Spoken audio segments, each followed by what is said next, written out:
it's a pleasure to have you all here from different parts of the world. It's again an incredible art journey today. Princess Alia Al-Senussi and Venetia Porter and Manal, Aldowayan and Amakin will guide us through Amakin, the 22 edition of 2139 Jeddah Arts. Good evening again, everyone. So it's a pleasure to have you. So I'm sorry, I'm just letting so many people in for you tonight. It's a pleasure to see such a wonderful audience. And I just before we go to 2139 2022 with Venetia, I would like to ask Alia a bit what is 2139? And to understand Amakin, we need to understand when it began. What is what was the vision and mission of this wonderful art dialogue? Thank you so much, Carolina. It's so lovely to be with you and your audience, always so enthusiastic and inspiring. And really, I think, this is a kind of a group conversation, because I think what's so special about 2139 and indeed about the Saudi art scene is actually we're joined here by two artists that in the Western art world, we often, really look at people in boxes, and artists are artists. They make work that is then viewed by the public. And in some cases, of course, we see artists as, kind of being a part of their communities and doing more. And we think about artists as social activists or artists as community strategists and builders. But in Saudi, Manal and Emmy have been so much a fabric of the life of the country for so long, and of cultural life in that country. And Venetia also. So Venetia, really as somebody who helped foster the creative scene in Saudi Arabia and the wider Arab art world and the Middle East in general. But, people who helped foster this sense of growth, but also just this sense of being able to actually achieve when there wasn't the Ministry of Culture, or when there wasn't the Riyadh City Commission or the Royal Commission of Al-Hada, when Saudi really just had its artists and its patrons. And Manal and Emmy, were very much there at the very beginning. So 2139 is the annual exhibition and program brought to you by the Saudi Art Council, which is now called SAC, a group of patrons that came together, private patrons, so no government support, really just a group of people who felt strongly about the artists in their country. And I think that, it's just so appropriate that we're joined here by Manal and Emmy, because what it is about those artists. And Venetia, as being, curator at the British Museum, of course, we look at institutions, and I work for Art Basel also, and we look at the institutional art world, but really at the core of what we all do, it is about the artists and giving them a platform and helping them to create. So 2139 are the geographical coordinates of Jeddah, so longitude and latitude. And it is an annual show really focusing on Saudi artists at its core, but also in certain editions have brought international artists into that conversation, and sometimes have looked at historical works and like putting Saudi art in a contextual in history. So not just necessarily looking at artists who are just working and making today, but we've had several editions that have also looked at more historical works. And Venetia wanted, because of her many years of understanding the ways in which these artists work, knew that it was about the sense of home, about the sense of place. So maybe Manal and Emmy, before we kind of go into your specific works, just a little bit about what the Saudi Art Council and what 2139 means to you. Manal, you said you've been in almost every single one. Yes, I have almost, not every single one. And some, the ones that I was not, I was referenced. Welcome everybody. Hello to faces that I know and to new faces that I have just meeting tonight. 2139, like Alia had introduced earlier, is a platform in reality, just a platform for exhibitions that are not commercial. So when this exhibition started off, it was triggered by an original exhibition that we started in a long time ago at SOAS, and it was called under the title Edge of Arabia. It was one of the first group shows that contemporary Saudi art, a bunch of artists. This is when I first met all the artists that lived all over the country, and it was sort of a very interesting moment. This show was sort of one of the firsts, and then we had our second show in Jeddah, and then that triggered the whole community thinking, oh my God, this is amazing. We want this to happen all the time in Jeddah. And so the community put together their money and made sure that we had an exhibition every single year. Now, this exhibition was not just, money spent on decor or lights, or they just rented an old derelict building that was meant to be an ugly mall, but now we've used it. And so this is reusing spaces, and the idea of using existing spaces that are in your city, and totally this was the direction of 2139. Another thing that was very important about location and what this exhibition meant to artists is that they had a side that was giving grants. So they commissioned a lot of the artworks as new works.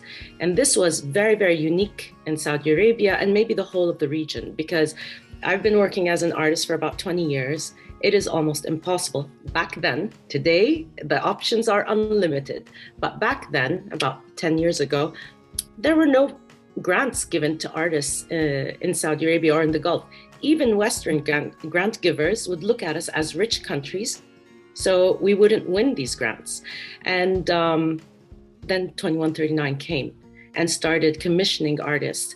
We interact with new, interesting curators every year. The selection of the curator is a big one in this group, and the whole community participates in it.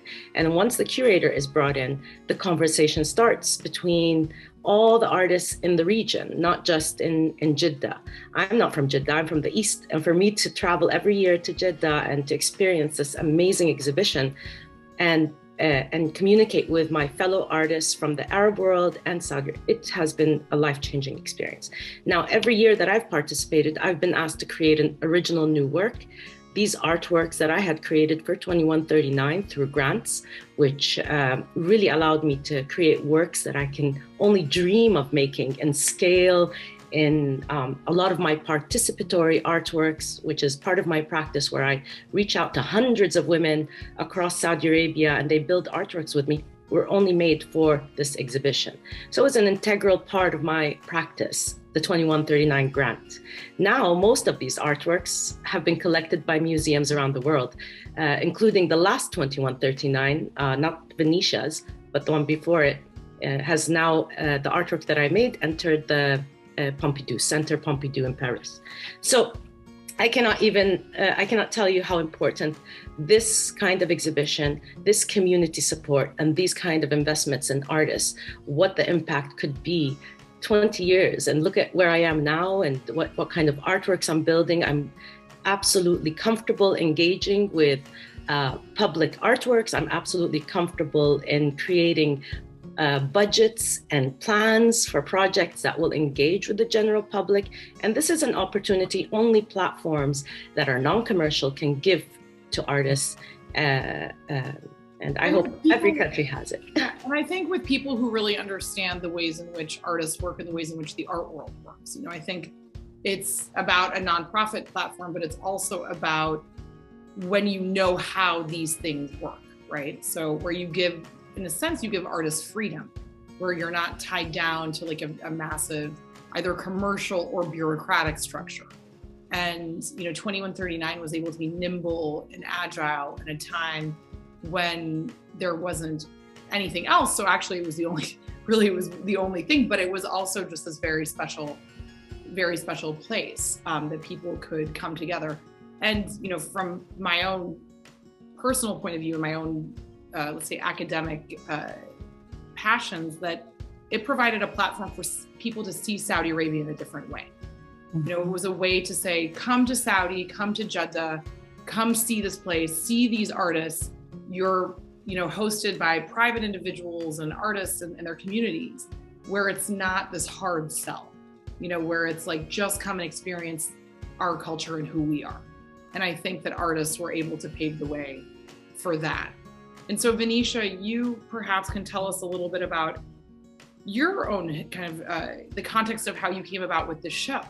And I think, you know, putting that all into context of you know, how you got to this moment. And really, I know you've done so much with, you know, your reflections and with acquisitions and of course the new galleries at the British Museum, but, you know, doing Amakin was in a way coming home and coming and finding that place. Well, yeah, I mean, I had the best time ever doing Amakin, so as I talk, we're just going to run through some pictures of it, but just to pick up on what Manal was saying, and perhaps Emmy, later on you could talk a little bit about your experience with working with 2139, because you've participated in several of them. I just want to say that actually it's a huge privilege, and all of us. So every year, as you said, Alia, a different curator is brought on board and invited to be the curator for that year. And you said two very important words: nimble and agile. So once you are invited to do it, and I was hugely honoured to be invited, and it was in 2019. So it was your money. It was just right before the pandemic struck, and you know, all of that. So I was invited to be the curator, and I was thinking about places, and because I've been, as you said, going to Saudi Arabia, you know, quite often, going to places like Madain Salah, you know, so blown away by the beauty of these places and so on. And so I was thinking around the concept of places, but nothing sort of gelled until actually you came to tea, Alia, with your mother and stepfather.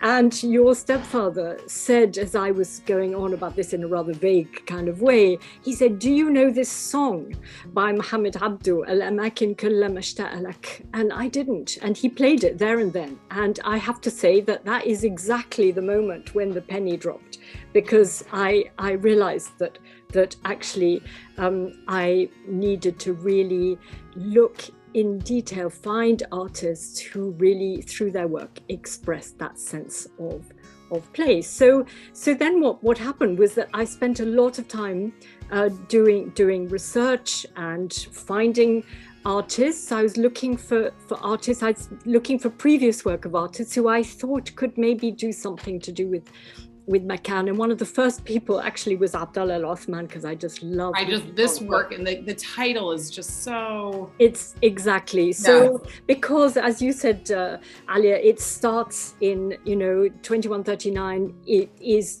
Jeddah. And so Jeddah is known as the Bride of the Red Sea. So this was, you know, in Balad, I met the Bride of the Red Sea. So we then sort of moved from there. I was finding artists and film makers, and you know, each time I just got more and more into this, and because it was COVID, of course, it was you know, a lot of Zoom conversations, and it was me, and of course, you know, nobody works alone, you know, wonderful assistant curator Shadin Abul Haid, who worked with me all the time, and the wonderful team of SAC, of course. And a lot of Zoom conversations were taking place as I was beginning to find the artists one after the other. There are 27 artists altogether in the exhibition, of which 18 are Saudi.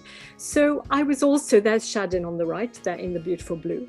So I was also wanting to mix generations of artists. So we have some of the sort of main modernists, if you like, Abdul Halim Radwi, and I think the next one is Sophia bin Zagar, the most amazing woman who has her own museum in Jeddah. And so gradually these conversations were happening, and you could move along, Abu, a little bit. So thank you. So I was bringing in sort of wonderful things like this work, Reem Al Faisal.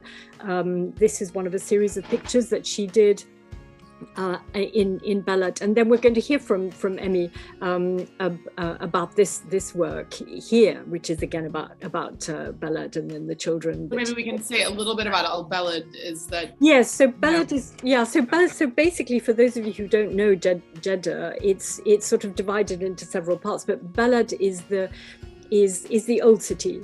It used to be an old walled city, and it's still very traditional and very, very beautiful. And it's just known as Balad, which just and it's Balad. And for I think we have quite a few audience members who are familiar with Saudi Jeddah, but for those of you who aren't, Jeddah is an ancient city, city on a trade route, ancient city for pilgrims, and really predating Islam, in many centuries.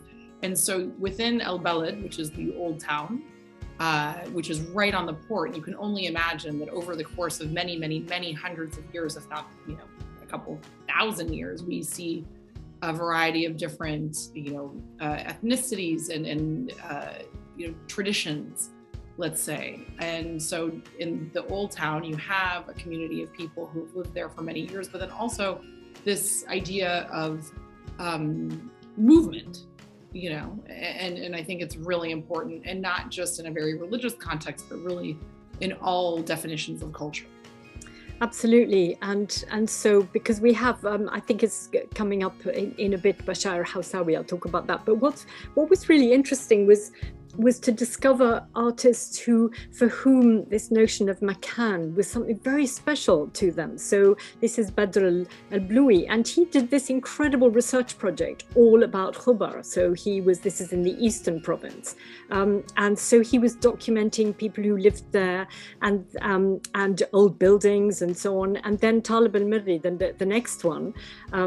The next one after this, so Talib is the most fantastic photographer, and his makan is this place called the Yellow Lake, Buhayrat al-Asfar, and he takes these absolutely extraordinary, dreamy photographs of birds and so on, and the landscape, and then wonderful artists like Sarah Abdu. So she created this work which is all painted in her own hand with henna, actually, and there's the concept of the mihrab there. This is a poem that she wrote. I should say, actually, I should have mentioned this right at the beginning, that there is a really good website created by SAC, and the catalogue is on there. And you can find it. I put the link actually in the first slide, but we can go back to it. But you'll find pictures of the opening and all sorts of things like that. Anyway, I'm just going to speed along a little bit because I'm not going to talk about each one. But see, this is one of the artists we brought in from outside, Ali Shirri, very well known now. You might have seen, those of you who've been to the Venice Biennale. He's got an amazing work there. This is Bashar Hawsawi. So she.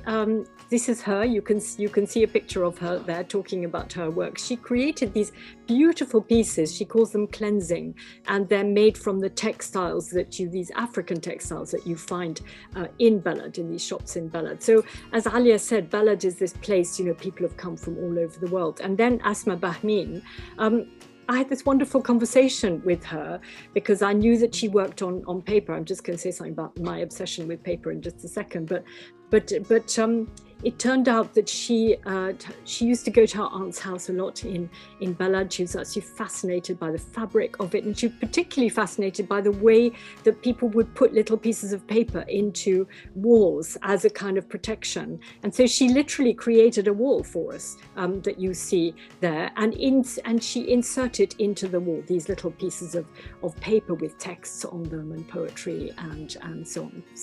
So just if we move along, Catalina Swinburne, she's one of the artists who came from outside, very, very interesting in the way she weaves and reweaves paper. These are essentially, she takes history of art books. But I just want to say, Sadiq Quaishal Fraji, I just want to say something here about paper. So you touched on this, Alia, because as a we can go to the next one, Abu, thank you. And the one after that, I think. The thing about paper, and then the next one, this has developed out of what I've been doing at the British Museum for a long time, which is building a collection of works on paper by Middle Eastern artists. And I've become absolutely fascinated by paper, by the way artists interact with it, that sometimes you've got, from a personal sketch to a print, and of course photographs and so on. So I really did encourage artists to and I found artists who worked with paper particularly. So this is Taysir Batniji, Home Away from Home, a very, very touching and beautiful series. So paper is the thread that goes all the way through, and Abad Al-Jifri created for us what is essentially like a large moleskin. The moleskin, I'm sure these little notebooks, but he created a sort of giant one, and it all goes back to, as a child, he always had notebooks with him, and for him they was a sort of refuge, they were a safe space for him, his notebooks, and this amazing one that he created for us. And then Badr Ali, who there you see his notebooks in the side there. So he's had a very peripatetic existence the last few years, traveled to lots of different places where he's always making sketches. And so we had his sketchbooks there, and then these large ones that he made, which we commissioned. And then the next one, Hussein Al-Muhassan from the Eastern Province. And he worked with the poetry of Ghassan Al-Khnaizi, who you see here on the right. And he created an installation of these narrow pieces of paper, each one like a book, if you like. And it takes up an entire wall. And then these are just absolutely lovely. And Lujain Fakhira, who's an artist, but she's also a psychotherapist, and she actually was trained in this notion of actually, as part of a sort of psychotherapy process, you take books and you take sections out of them, and you can cut them out, or you can scribble over them, and so she made these absolutely beautiful books, which are in a sense diaries, and the whole group is called Places, and then she put them together with a little typewriter there. So through this we've entered, so I've arranged the PowerPoint so it is a kind of chronological approach, and because of this, my sort of obsession with books and artist books and paper, we had a whole room full of artist books, and these are books by Iraqi artists. So there was a big section actually to do with Iraq, with Baghdad in particular, these Iraqi artists. They've developed this notion of the book, they call it dafater, dafater, the plural, and a lot of them actually speak of, if I could just have the last one back again, they often speak of the destruction of heritage over the years, but particularly after 2003, and Dia Azawi, Ghassan Ibn Nazar Yahya, and the works by Dia Azawi is the one who just started all of this actually, really, and the poetry he used. So there's a lot of poetry in the exhibition. Was Muzaffar al-Nawab. So then the next one, Shadia Alam, wonderful Saudi artist, and so these are details from two works we exhibited, the Jinniyat Lar and Masraya Raqib, and there's quite a lot of texts all around the exhibition. So this actually is the story of this particular princess, and if you go to the PDF online, you'll be able to find out the story. So then we came out of the kind of book section, and there was the work of Imran Qureshi, who's from Pakistan, from Lahore, and he studied the miniature and used the form of the miniature, and really took it in lots of new directions. And actually he did a wonderful workshop in Jeddah, for a lot of people came and learned how to do this. So and actually on that subject, I think very important also to say about the educational element of it, just like you said, the workshops. And so within the Saudi Art Council, there are several team members who focus on, this isn't just an exhibition, this is also an opportunity for the community to learn and I think, as you just said about, kind of works on paper, sometimes that's more accessible for an audience to understand how artists work in that way. And they had actually the first of the workshops. Yes, thank you for mentioning that. I mean, there've been workshops all the way through. And the first workshop actually was with somebody called Nora Malouh, and they worked with paper and they made books and so on. And there've been these workshops all the way through, and discussions and debates about notions of place and other subjects. Yeah, it's a very rich program. And the other thing that I think is amazing just in this regard is that they have a whole team of people, of young people who take visitors around the exhibition. And so, the first, as we were installing, they came, this wonderful group, and just kind of followed us around and discussed the work with us and met the artists. And they then, that was their role, along with Shadin, of course, taking visitors around. So this group of people have been doing this for each successive 2139. So it is exactly what you say, Alia, about community as well. And this is what the last work in this work was and everyone was so taken with this and scared of it. It was amazing work. This is Aisha Khalid, also from Lahore. And so she's evoking the covers of the kiswa that are renewed every year that cover the Kaaba. But the amazing thing about this was that, if you can see on the side, is that this isn't embroidery. It looks like embroidery, but actually it's pins that she makes these. So yeah, if you're looking at your screen, you see that space in between the two green covers. Yeah. You see the things that are coming out from behind. They're all needles and very sharp. Very sharp indeed. And then on the wall on the side are paintings that she did, which are sort of another part of that story. Now the wonderful thing, and that's the next slide, and I think probably my last slide nearly, is that we had a wall so that people could talk about their own makan. And it was so wonderful because people just immediately started to do that, and you can see that they're really keen to write. And then the last slide, actually, literally by the end of the day, actually that's how it was. And then we had to paint more walls to go round so that more and more people could actually write. And then that's Shadin on the who's writing her own little message there. So that's the kind of, I hope it's given you a sort of overview of the types of works that are in the exhibition. And actually, I just want to say, it was the most incredible joy doing this. Goodness, what a privilege. And it doesn't end there. So it closes in Jeddah on the 3rd, just in a few days. So if any of you are in Jeddah and you haven't seen it, please get on your bikes and go and see or as it were, go and see the exhibition. But it will be going to Ithra, which is in Dhahran. And so actually that's very exciting because that's Manal's hometown. And so that's going to open from the 30th of June. So those of you who are there, please come to that. But anyway, that's all from me, but we should hear now. So Venetia, just say that again, which day in Dhahran? Well, it opens on the 30th of June.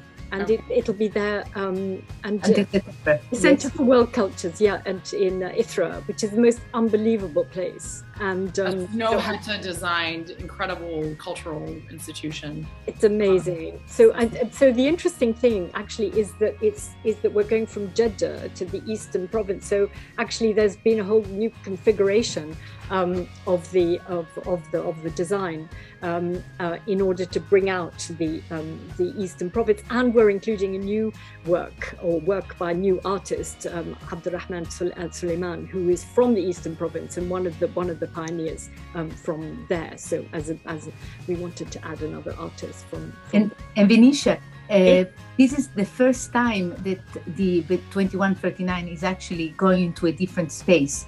It is the first time, and that's hugely exciting. I mean, this is an absolute testament to SAC and the whole project that is 2139. I mean, it is utterly remarkable what has been achieved these last years, and all of us who've been on this, have been part of it. I've been to nearly every single one, and it's just extraordinary and just such fun. So all of us curators feel like we're in a kind of little club, that we all had the privilege to be the curators of 2139.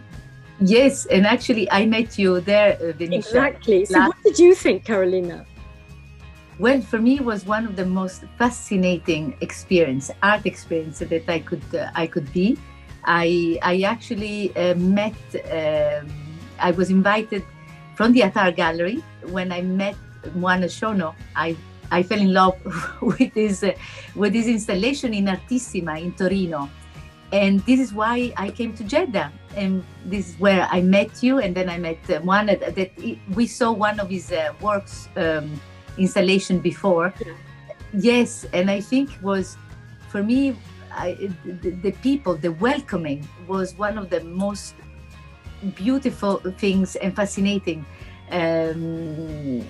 element that made me really wanting and wishing to be there. And unfortunately this year I wasn't there, and I hope to be on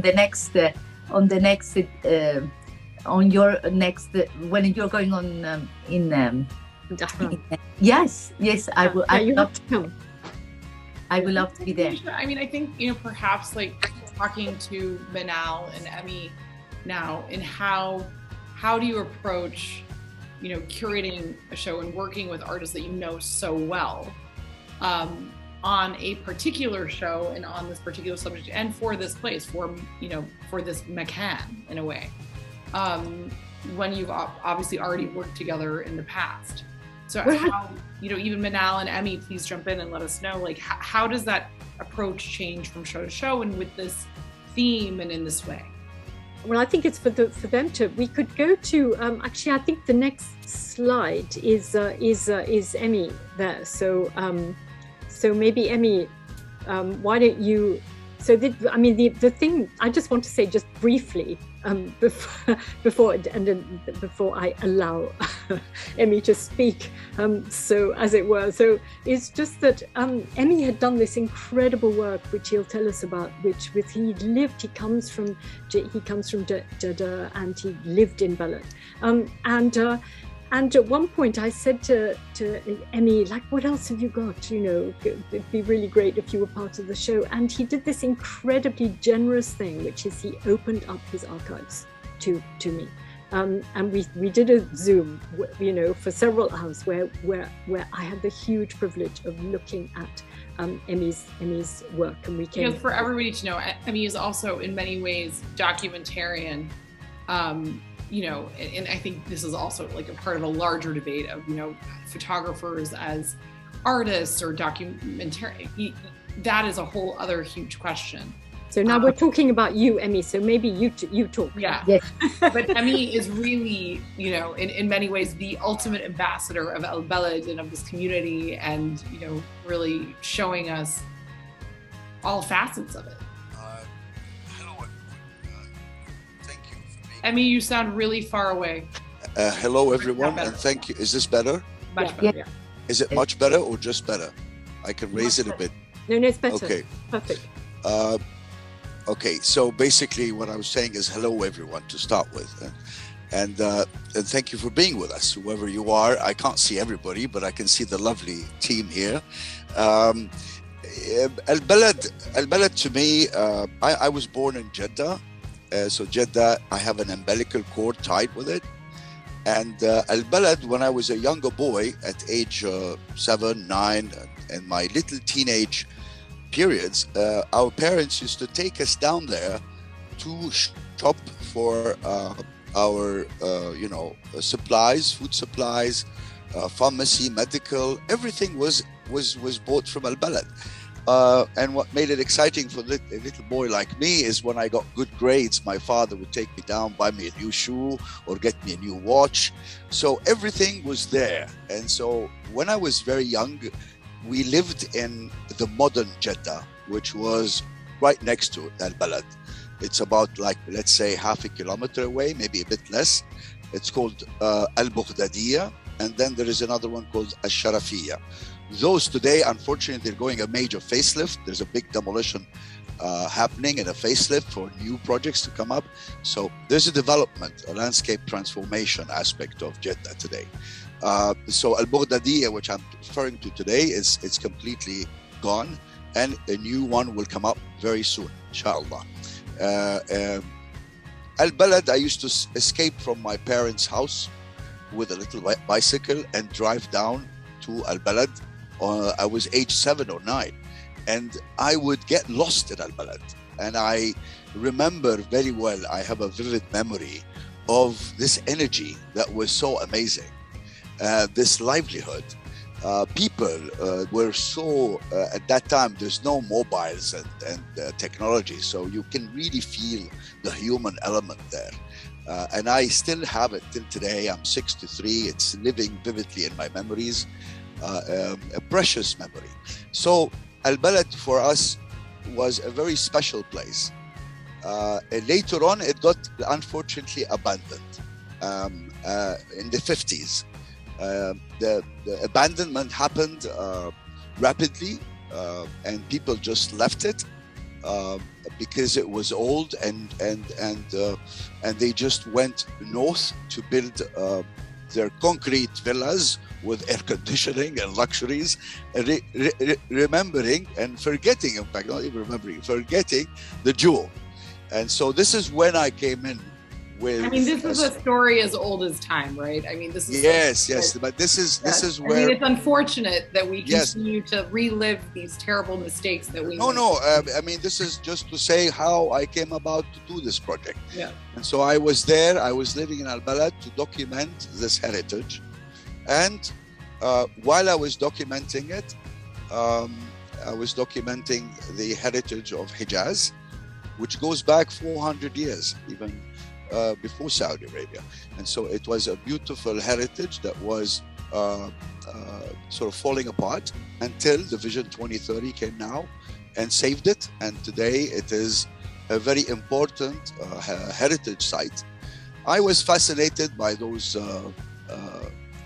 walls. When I was working on the heritage, I kept being sort of attracted and fascinated by the textures of the walls, until I found a wall that I really like, and so I sort of documented it in a particular way, and then deconstructed it and reconstructed it to represent something which is my makan. So it was a very interesting coincidence that Venetia was looking for artists on makan, and I said, well, I've got one, and she saw the work, and it represents actually Arus al-Bahr, the bride of the sea, because the whites are for the bride, the blue is for the sea, but not only the sea, also the water that is under Jeddah. We have plenty of torrential lanes accumulated under Jeddah, where in the past they used to pump it out from wells and distribute it to the houses for their own needs. In fact, it was a commerce. So they would sell it to the houses of the residents. And if you look further, I don't know, where's that slide that you have the whole, that artwork. You can see that what I tried to express my childhood experience here, because every time I went into Al-Balad on this bicycle and I got lost, I was scared how to go back on time before my parents found out that I actually run away on my bicycle without permission. So for me, Jeddah was a maze, was a beautiful maze that I loved getting lost in. And so I tried to express that maze here in this artwork, that labyrinth type of feeling. So isn't that such a huge part of what you and what Manal have done is, by documenting the things that you love or the things that you found problematic, let's say in the old Saudi Arabia, you were a huge part of the change, because I think if we hadn't seen these images in 2012 and, all these years, yes, of course, I went to visit Al-Balad when I came for 2139, but images, they have a longer life than just, one moment in time. So you were able to really show people the magic of this place. And so as an artist, you're an activist in that way. I know that sometimes that it comes across, people think, oh, it just means you're so political. And it was for so long in America and in many countries where women didn't want to be identified as feminists because it somehow had this bad connotation. But really, being an activist is sometimes just showing the love you have for a place or the love you have for yourself or your society. Totally, Alia. I mean, I can just give you a small example. If I put you in a situation now where you always go to school and stop at a small shop that sells you ice cream since you were a child, and one day after so many years you pass by that shop and you see it down, full or burnt or just fell apart. I mean, what would your feeling be? And that's what happened to me, visiting my mother on Ramadan, every Ramadan, visiting her from wherever I was. I was based in New York, Los Angeles, whatever, even one time Shanghai. I would visit her on Ramadan and spend time with my mother. And every time I go there, I see that city falling apart. And so it really triggered that thing in me that I owe something to my own origin and my own culture and my own heritage. So I took off by doing this work called The Everlasting Now, which is mainly a documentation and also to trigger awareness in those days. I was talking 2010, like a long time ago when we started this crying. And wait a second, this is something very beautiful we have here, and we have to document it and also use it as a method of awareness. And 2139 was a very big opportunity for such a message to come across, because 2131 first edition, it was showing the Everlasting Now, the artwork from that research. And also on the sixth edition, I was a venue to 2139 in Al-Balad, exhibiting a solo in Nasif, where the king resided one time. So those privileges and beautiful opportunities given by this platform, as Manal is saying, and movement, as you're saying, Alia, has given the artists a word and a space to put forward their messages, their expressions, their concerns, their love. Voila. So this basically, we are documenting. As a photographer, I've always had the instinct to document. Could you just say something about these kids, Emmy? During the project, when I was working on the Everlasting Now, which was the project on the Hijaz heritage, I decided to live inside these structures, which were very dangerous to live in. They're abandoned and they're falling apart. But the only way to feel the city properly is to live in it. Because when I was sitting in this 3, 4, 5-star hotels around, taking a cab or a car down, I couldn't feel it. And I said to myself, this is not working. So I decided to actually live inside. So I lived inside for about 3-4 months inside these structures. And I've met a group of children that became my friends. Those children, as you see in this portrait, were frequented on a daily basis. And so they are very bright, rascal as they are, a great head on their shoulder, extremely intelligent, that I kept on feeling a sad notion about them. But I didn't share that with them. I look at them and I look at doctors and engineers and architects. Have they been given the right opportunity on education? And so they were deprived of education. They were just there loose. They had no schools to go to. So I started teaching them English, a few words.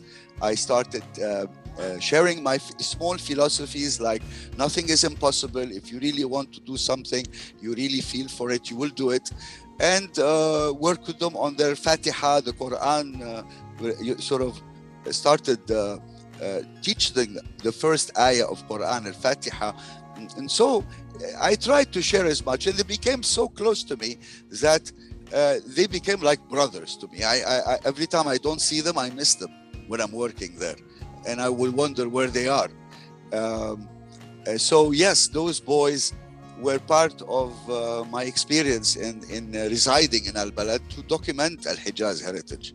While I was doing it, I came across that blue and white wall and I fell in love with it. So I just worked with it on the side, not knowing that one day Venetia will come in and love it. So I just took it for myself and I put it in my archive along with the boys, with the children, and happens to be one of them, which is not shown in this picture. His name is Abdu. So it falls very well with also the song of the exhibition Amakin Mushtaqa Lak by Muhammad Abdu. Abdu was the youngest of all, and this blue wall was next to his house. So every time I go there to work on the wall, he would come down and sit on the stairs. I have a picture somewhere where he's sitting on the stairs waiting for me to come and talk to him. And his mother would not let him go and like the others, these guys here in the pictures, they're everywhere. They know Al-Balad by heart. They know it like their palm of their hand. The best tour guides. These guys, these are awesome. And some of them showed me stuff I didn't even know it existed there. These things you saw in front of you, these beautiful souls, the wonderful souls that showed me places that I never thought existed. Yeah. In any case, that little young boy was not allowed to go more than his stairs of the building. And so every time he sees me from the window, I am working against that wall. And everybody is thinking, what the hell is this guy doing? Glued to that wall, trying to work with it and photographing it. For them, it's nothing special. It's just a wall. For me, it was the wall of all walls. And I was very attracted to it. And so I worked with it to create that installation of 16 pieces that represented for me my Makan, which is the town I was born in, the love I had for this Makan, and also to express it was the bride of the sea in this context of installation. I think on that note, it's actually quite perfect because Emmy being a Jeddawi, to Manal being an Eastern Province girl, we're actually doing the 2139 the 2139 journey, in fact. Yeah, absolutely. and I forgot just to add something, because I cannot elaborate more on 2139 more than what Manal and Alia had mentioned, because they've covered it all up. It's just maybe for those of you who don't know, 2139 stands for the geographic coordinates of Jeddah. And that was, it became like a family to me, honestly, Alia. I remember from the first edition, if you go to the installation site, you will see all of you, all the board, all the Saudi Art Council, the artists. We hired a few Pakistanis here and there to help us with some screws and some drilling. We got an electrician to help us connecting wires, but we were all hands-on, including all the members of the Saudi Art Council were actually working. I remember working with Faisal Tamer on lighting. Another member of the board was doing something else with the artists. Another member of the board. So they're all done that, and worked like a family. So it was a beautiful experience, full of love, and I full think of that's passion. Something really special in Saudi, in that people, misunderstand sometimes, or don't really know or understand that it is so much a part of the local community. Like, all the art initiatives are very much rooted in this sense of place and totally people. Yeah, it is organic. It is very organic the way it has developed and gone so far. On the 9th edition today, look, now we are going to Ithra. So can I just jump in? So that Manal, because I think we're going to run out of time quite soon, but yeah, I mean, that sense of family, exactly. I experienced it too, and it was very special. And Manal, yes, what about you going to Ithra? And then tell us about these works that are so astonishing. Thank you, Venetia. Emmy, I always love listening to you. Like, I can sit down, he's a storyteller. And you can sit and be mesmerized by him. I mean, the Jeddah men are like the ultimate raconteurs, and I saw Manal on screen, just like laughing and smiling. Yeah. If we had Hamza Sarafi here, the call would be like 3 hours long. Yeah.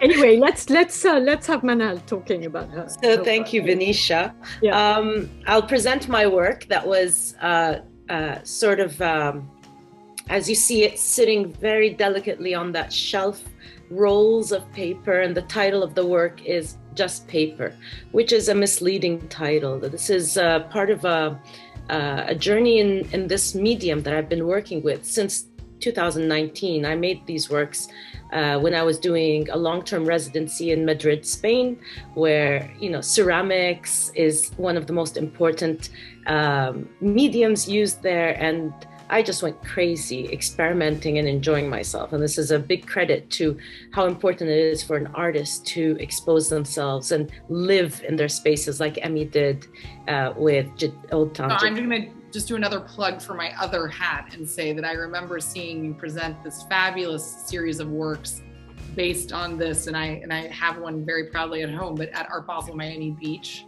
to great critical acclaim.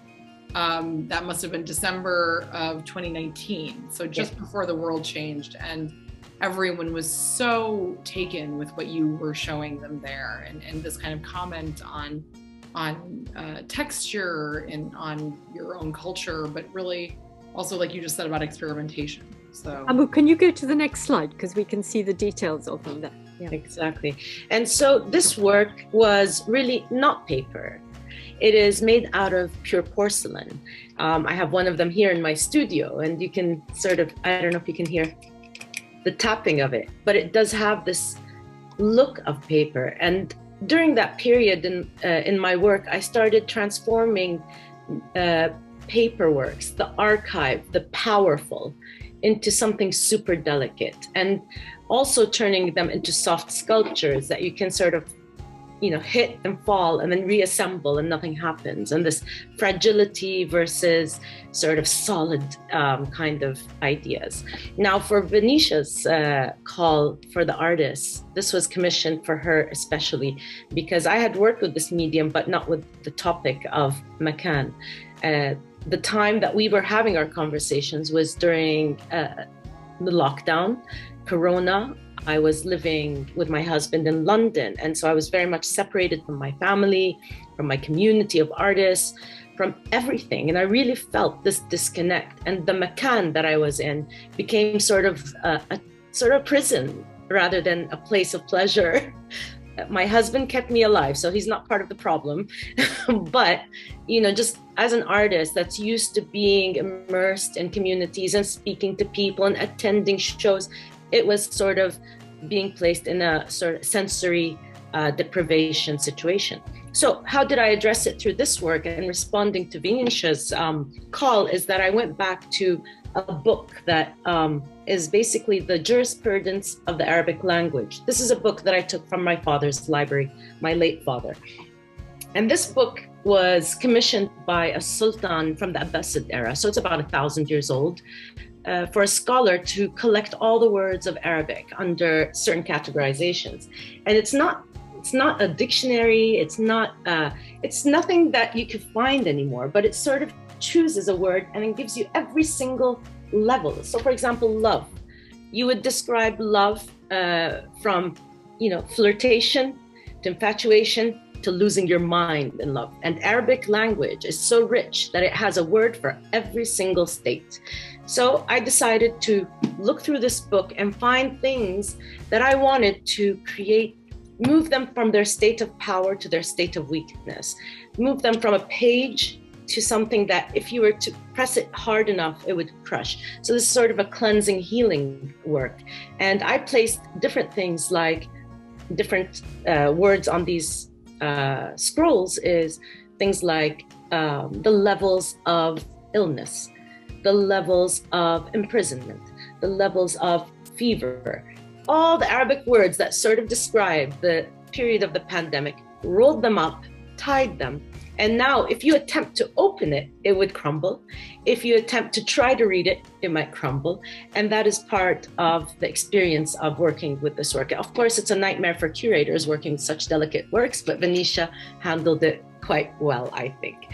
Yeah, and that's what I have for you today. I'd love to kind of just revert a little bit, because I know that we're, in the new Saudi Arabia, and, so much has kind of moved on and changed. But just, as I just said to Emmy, this idea of talking about the, al-balad and the preservation or the destruction of, and I think has really brought people's attention to things. And I think your history and the work you've done, in many ways now we're looking at this like next phase in your artistic life, in your artistic career, and what you just said about spending time in Madrid and how important that was to you, but also perhaps talking about your history and really talking about your community. So, and as Emmy said, you become friends with everybody who you're working with. And I will never forget going and visiting your work at the Biennale in Diriyah, and Arwa and Asia and all these, women who felt so connected to you, and that they were a part of what you did and what you helped change. Well, the amazing thing is, Alia, for the Diriyah Biennale, which is the first Biennale to ever be appears in Saudi Arabia, curated by Philip Tenari, where title of the show was Touching Stones, and he combined China and the philosophy there, and Saudi Arabia, and this experience of these artists that sort of exist in these countries that are sort of closed off, but open, misunderstood, but have a deep culture. And it was such a unique moment. I actually connected with many of the artists, and one of my friends is Menyun Han, who is also a Chinese artist living here in London. And because of Philip Tenari and this Biennale, and because of art in general, we are very close friends now. And we often come together and talk about things that concern us, about the art world, misjudging our work, being conscious of our countries and how we represent them, how much we love our background, but we love to also examine it closely. And these kind of spaces, like 2139, like the Diriyah Biennale, are very important for these conversations that are not just for the local community, for cross-cultural. Now, for the Diriyah Biennale, the artwork that I presented was an artwork called Tree of Guardians. We don't have an image of it today, but you can Google it, just type Tree of Guardians and you'll see it. This work was actually commissioned by 2139 many years ago. And like Emmy had said, the community had come together to help me hang it. It was a participatory artwork where I asked women to draw their maternal family trees. And the question I posed to them is, when do women disappear from memory in Saudi Arabia? Now, when I say women disappearing from memory, is because my question and my practice is the power of invisibility and the politics of invisibility. So invisibility is not usually something, usually you think of it as a weakness, but in some cases it's quite a big strength. And anyways, for our non-Arab or Muslim audience, traditionally, you're a woman or a man, you trace your name is, so my name is Alia, then my second name is Idris, then my third name is Abdullah, so it's like my father, my grandfather, etc., etc. So Manal, the same, and Emmy, the same for man or woman. But a woman's name is never going to be part of your traced lineage. But on the other hand, very few, even Western, people would also be able to trace their maternal lineage very far back. So I remember going into that work and also seeing somebody now react in the new context of Saudi, being like, well, you know what? This isn't actually just a Saudi problem or just a Muslim or Arab problem. This is really... It never is, Alia. It never is. The sort of the issues that I tackle in my work, they might seem very local to Saudi Arabia, but in reality, I travel with these works around the world. I give talks, I exhibit. Really, it is a global conversation about women and their empowerment. But in this work in particular, I was able, when I installed it the first time in 2139, many years ago, one of the members of Faisal Tamer, who you mentioned, was the one who was supposed to install my sound system for this work, and he completely failed. He was such a bad IT support. So he's not going to be hired as a print installation specialist. But it was do it yourself, get your stereo from your house, connect and see what happens.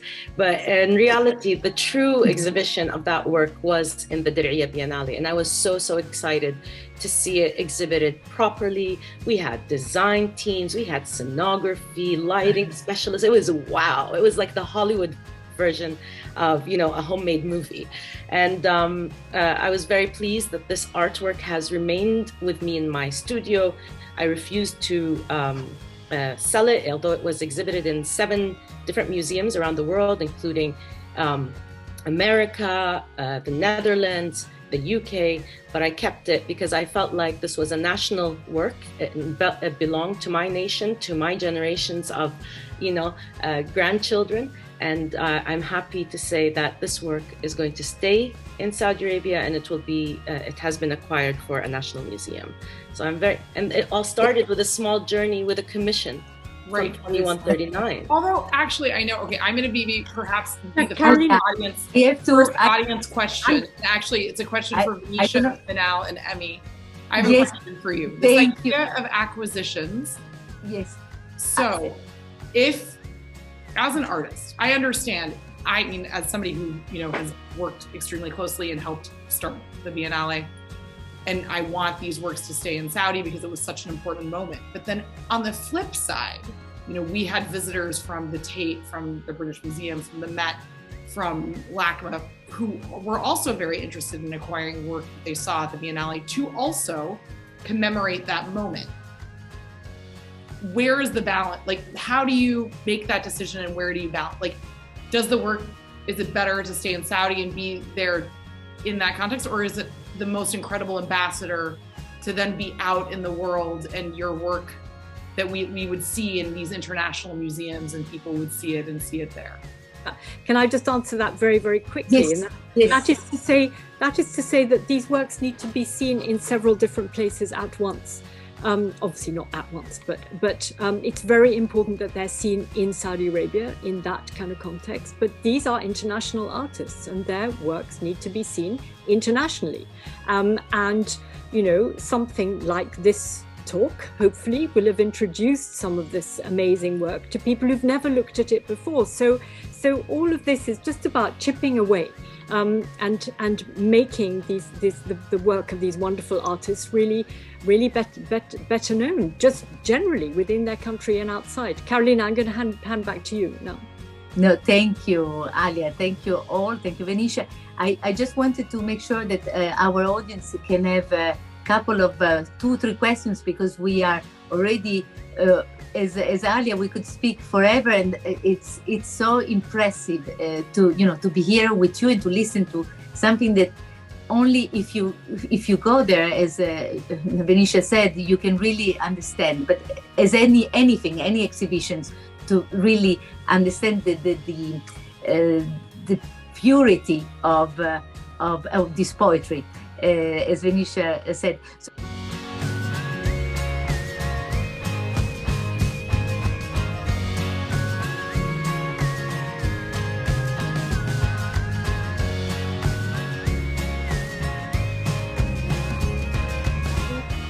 One question for all of you. Abu? Hi, I'm here. # no pressure. So yeah, speaking of women empowerment and this documentation of the social changes throughout Saudi through art, Manal, a piece of work of yours, Suspended Together, which for me I think is one of my favorite pieces, where you collected doves and suspended them and had permission slips for women, permission slips that give women permission to leave the country. And you collected these slips from women across all the age groups. To me, can you just touch base on kind of how that kind of influenced your art back then, these kind of conditions in Saudi Arabia, where I can imagine women can't be in the street taking a picture and you cannot be so involved in art, versus now? I mean, only in 2019 women have been permitted to drive or to travel without a man. So these are very recent kind of changes socially. Has that influenced and affected you at all, and what's that like? Thank you, Abu, for the question. Well, Suspended Together was created a very long time ago also. And it was commissioned for Edge of Arabia in Dubai. The show was called Terminal, and it was curated by Bashar al-Shurugi back then.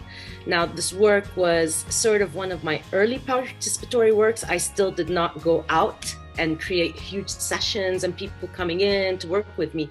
I was just wondering how can a person make a statement about things and protect themselves? And this is, the group voice. And this is just like singing. Would you ever sing on your own on a stage?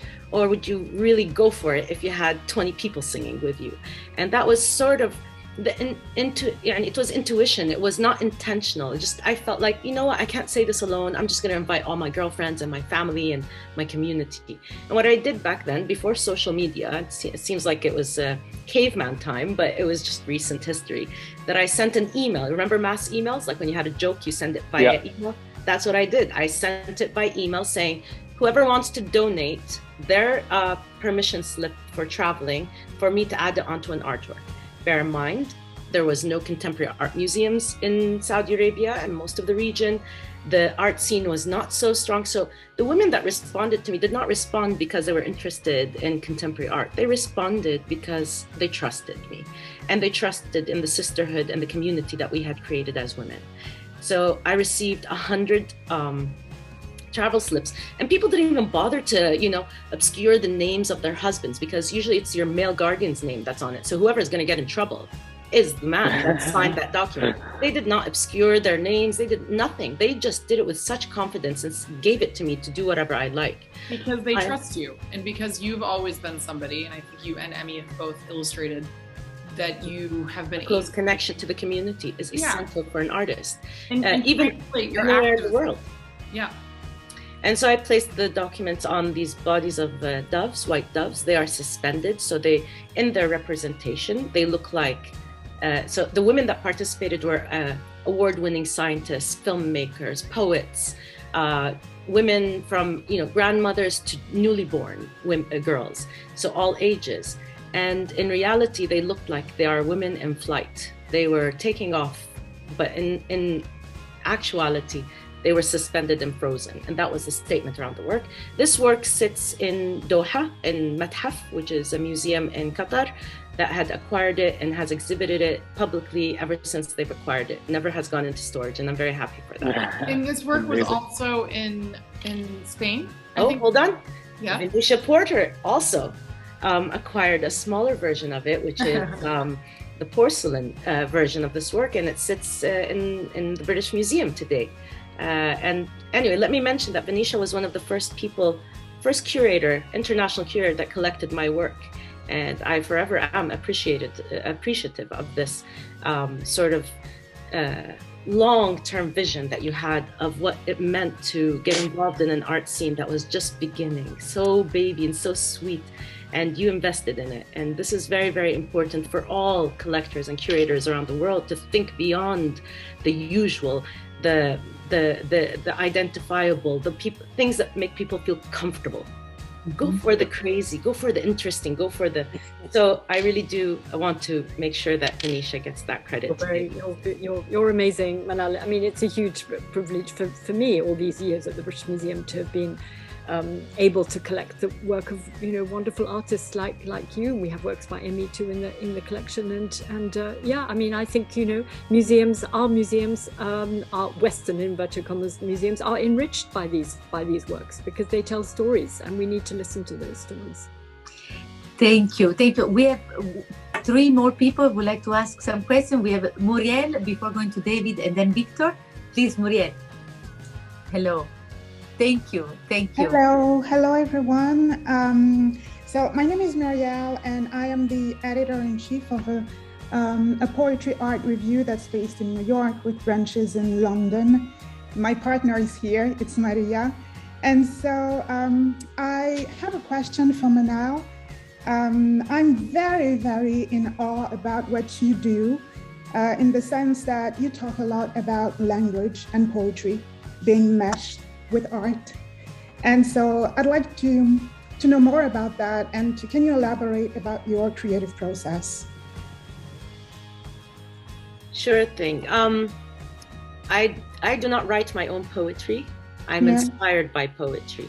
But this is something that I've discovered that when I was doing art school here in London at the Royal College of Art, I would write my artist statements and my professors would flip out and say, no, you can't do it this way. It's too flowery. Your language is too soft.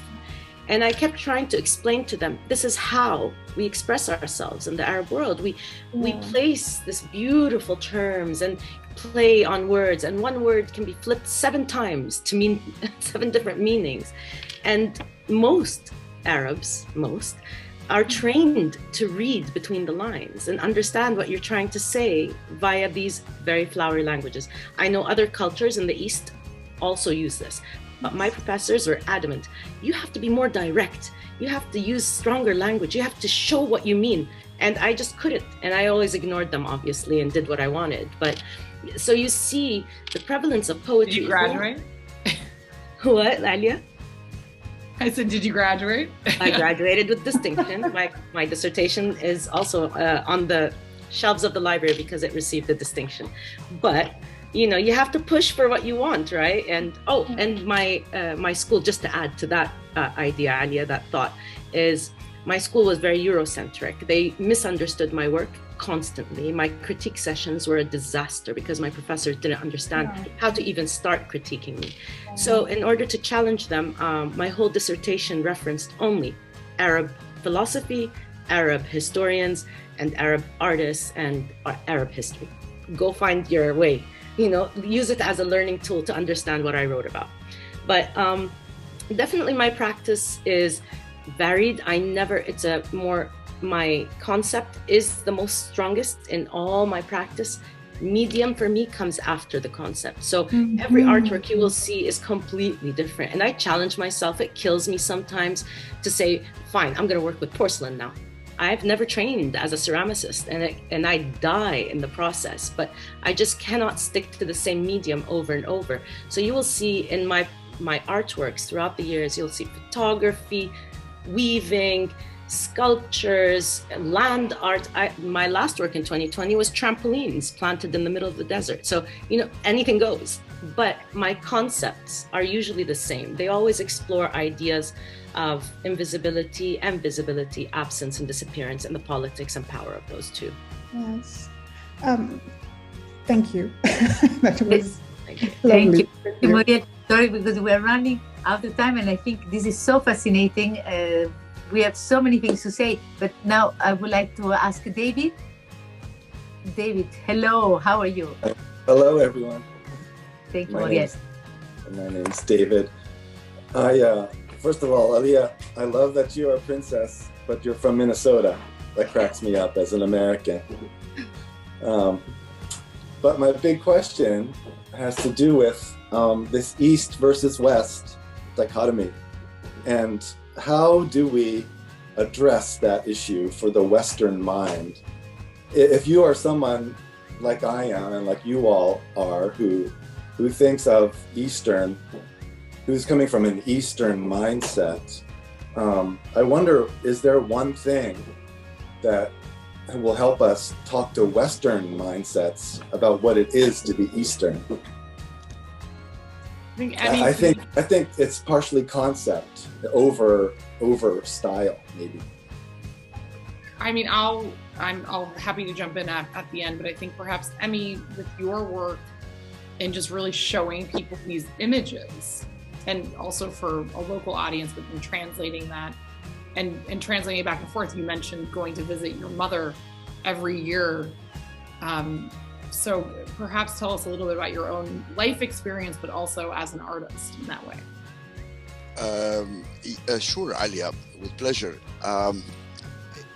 East and West, the best place, art allows us to communicate. Art does not have a specific language.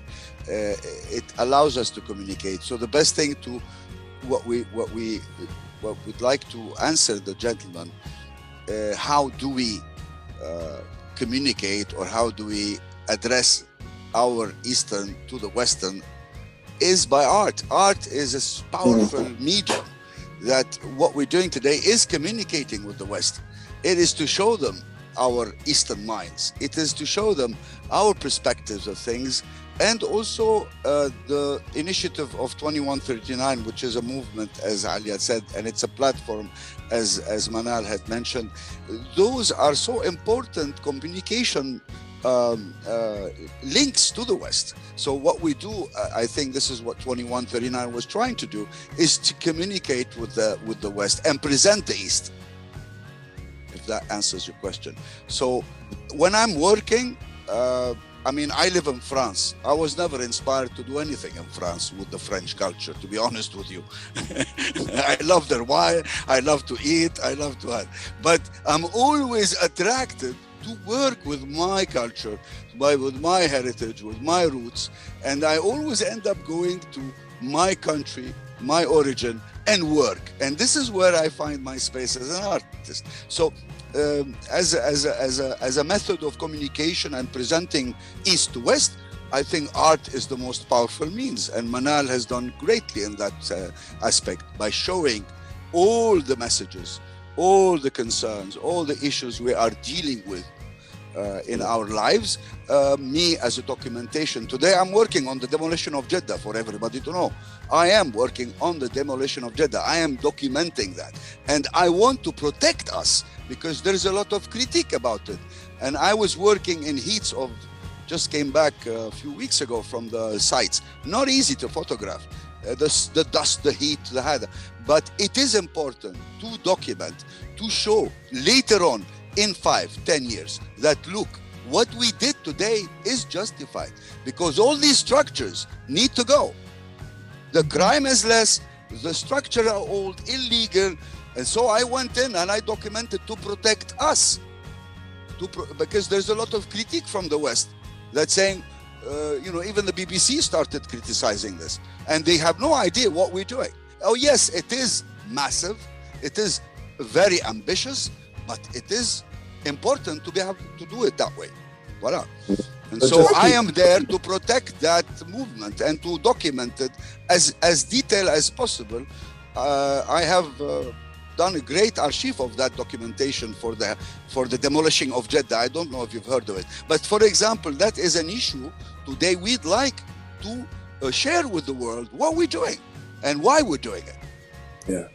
And so the only way is by photography, by art, not sitting talking, because talk and words sometimes make a misunderstanding, make a misconception, but art doesn't. Art doesn't. When Manal does an art piece with something, it doesn't have a and you cannot misread it. You either read it or you don't. Voila. So that is art, and that's what I would like to emphasize on our art, our culture being presented to the West. It's very important, and eventually they are going to more and more appreciate that. It has to do with meaning. Of course. So when Alia asked me what is the line between giving it to be collected in the West or the East, that is a bit of a tricky question, because it has to be both. Because look, if you asked me this question 10 years ago, I would say 100% to the West, because there is no East that holds it. Today is different. The world is different. Saudi Arabia is different. We have museums coming up. We have people that are pushing for the art, protecting the art, and yes, here there is a call from the artist. If the artist feels that this is more sort of related and must stay, it's his call. So it's not. There is no reason for it. It's just an instinct. I feel like I feel like sharing that one. No, this one, no, nobody takes. There's no need to explain why. It's just a decision. You like chocolate or vanilla? I like chocolate. Do I have to explain why I like chocolate? So or one scoop of both. Yes, exactly. Okay. Why not? But that's what I mean by taking decisions to please. Yes. Do we have time, Carolina? I don't want to take over. Well, we have Please take over. two questions. We have Victor. Sorry, Manal, 1 second. Go for it. Then come back. Victor and Elizabeth. And then we have to end. Otherwise, we're gonna stay here for the entire evening. Hi, how are you, everyone? Hello. Thank you for the invitation. Hi, you. Alia, Manal, Carolina, thank you. I appreciate. So I'm going. Hello, everybody. It was so nice to see all these lovely faces, and I love to discover that. And I know 2139, and I've been a big fan of what has been happening in Jeddah and with all these initiatives. I wanted to just share with the others that for people who don't know what Edge of Arabia was, or Aisha, the work of Aisha Khaled or Imran Qureshi, I have films that I made from them in Sharjah or in Toronto at the Aga Khan Museum or whatever, all on Icono TV for people who wants to discover that. So that's for one thing. As we're talking about film, and as I don't know if you all know, but thanks to Saudi Arabia, which is incredible for me to say, I started Icono TV with Arabsat in 2010. So I'm very proud of that because thanks to Arabsat, we've been able to share art, which was unbelievable at the time, and it's still maybe unbelievable.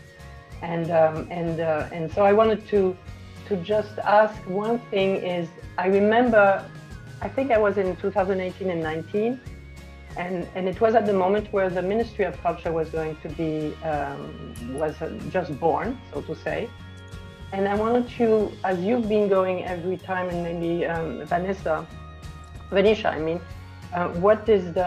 how do you see the changes really? And really to show what's happening there also to the outside public, because you're talking about the importance of making it travel, which is happening for the first time, but still within the country. Platforms like, mine or whatever can share other things. I remember talking about to the organizers, please do videos to share everything you're doing. I still don't see that. How do they like to share what they're doing? Why don't they share more? Well, actually, can I just jump in? Thank you. Very nice to see you, Elizabeth. Well, first of all, I should say that on the SAC website, there is already a huge amount there. So there's a page where you can go into the artists directly. We're still building that, but there is an awful lot there, and some of the educational things have been filmed and so on. And the fact that what you have, this incredible generosity that you immediately put the catalogue up online. Immediately. This is pretty well unheard of, actually, or very rare indeed. So actually, you just have to look for it. You'll find it. The link is there. So I would say that just from my perspective of having gone not to every single one, but that each one is different. And it's different because of the different artists, the vision of the curator.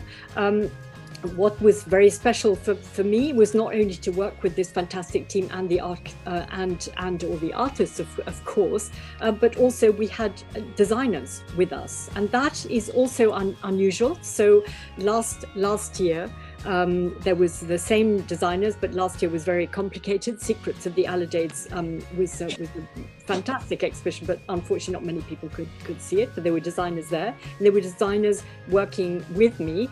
Samuel da Costa and Emmanuel de Brief, worked with me on making the exhibition, and they are working with me now and with the team in ITHRA as well, the wonderful colleagues there. So actually, there is an awful lot that is appearing out there, but it just takes time. I think there's going to be more and more of it, and I do think that because of an event like this, that people who don't necessarily know this material, as I said before, are going to are seeing it for the first time and hearing about how incredible 2139 is. I'd like to hope that the next exhibition will be shown somewhere else, outside the Kingdom of Saudi Arabia. So I think it's all it's bit by bit, but I would say that there is a huge amount out there right now. Okay. I just want to say something to Elizabeth to share with you.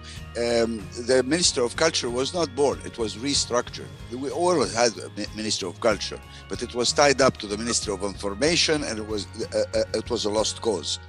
It was restructured. Yes, the vision was born. The vision was born. The leadership, made that new vision that helped the Ministry of Culture surface into the right position, into the right context as a ministry. But before, it always existed, but it was useless. Yeah, the only thing is that I think Saudi has here a fantastic tool, like what we call soft power, and that they should use it more, because we all know what's going on there because we're interested in the topic. My neighbor has no idea. And so this is what I just wanted to share, that it should. And I think there's also, not that we need to get into this, but there is definitely a resistance to hearing a positive narrative come from Saudi Arabia. And it's something, that I think probably every person in this audience, knows, and it's the elephant in the room always. But with the positive changes and with these incredible ambassadors that you have outside, and with people like Elizabeth saying exactly this about her own story, me, my own story, Venetia, her own stories of having visited or been or experienced it, but yet there is still a resistance. And I think that will gradually, chip away. And as somebody who is, I'm half American, half Libyan, hence the Minnesota / Libyan princess / PhD. But what it is we see what's happening in other contexts. Like, I woke up that morning after hearing about Roe versus Wade, unbelievably upset. And then you hear about the school shootings and nothing changes. Mm-hmm. And yet, today The Guardian had an article about, all of the Russian killings in London, of people who have committed suicide by stabbing themselves. Yeah. So I think that we just really need to shift the narrative and to change the way in which we look at these dichotomies of East versus West. And then look at Saudi Arabia and look at its people and look at its artists. We have the two best ambassadors ever here. So. Yes, and Alia, thank you. You are one of the most inspiring ambassador, I have to say, as we knowing your story and what you do to connect this wonderful art world. It's incredible. So really, thank you for joining us tonight.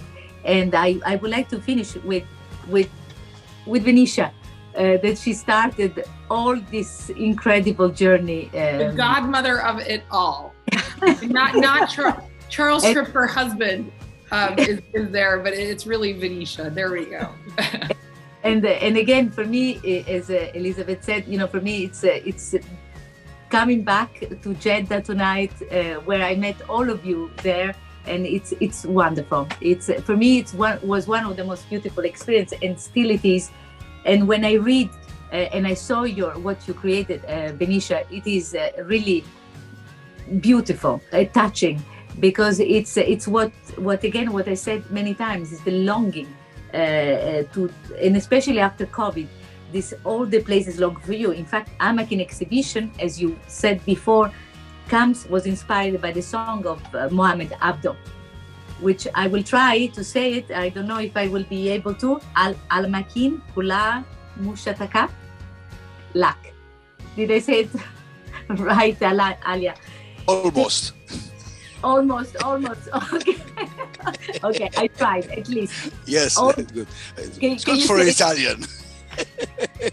I tried, but all the places long for you. Beautiful. Which I think is the poetry of this Amakin. And I thank you, Venetia, because it took us into a different dimension, but a real dimension of love, of poetry, of, again, physicality. And this is something, as we were saying with the metaverse, we will never have. So, but thank you. Thank you so much. Thank you really for your enthusiasm and really for organizing this wonderful talk and bringing us all together. It's just been such fun talking about it. Really, it's all because of you. It is It's really an honor for me to have you here tonight. So it's an experience that everybody, I think, should be there. Remember, you go to Tehran, and there is sea not so far away, so it won't be that horribly hot. You'll be okay. No, I'm really, really looking forward to this this next stage. It's just very, very exciting. Thank you, Venetia. Thank you. Manal, thank you. Again, Alia, I will see you very shortly in a couple of days in Basel, and Emmy, hopefully very soon again back. So bye, everyone. Thank you again for everybody Bye-bye. joining the call. Thank you, Elizabeth. Thank you, Dave, Muriel, Maria, and Victor, Luisa, and these are all the people that I see now. But and so it was really a wonderful, wonderful journey. And thank you again for being with us tonight.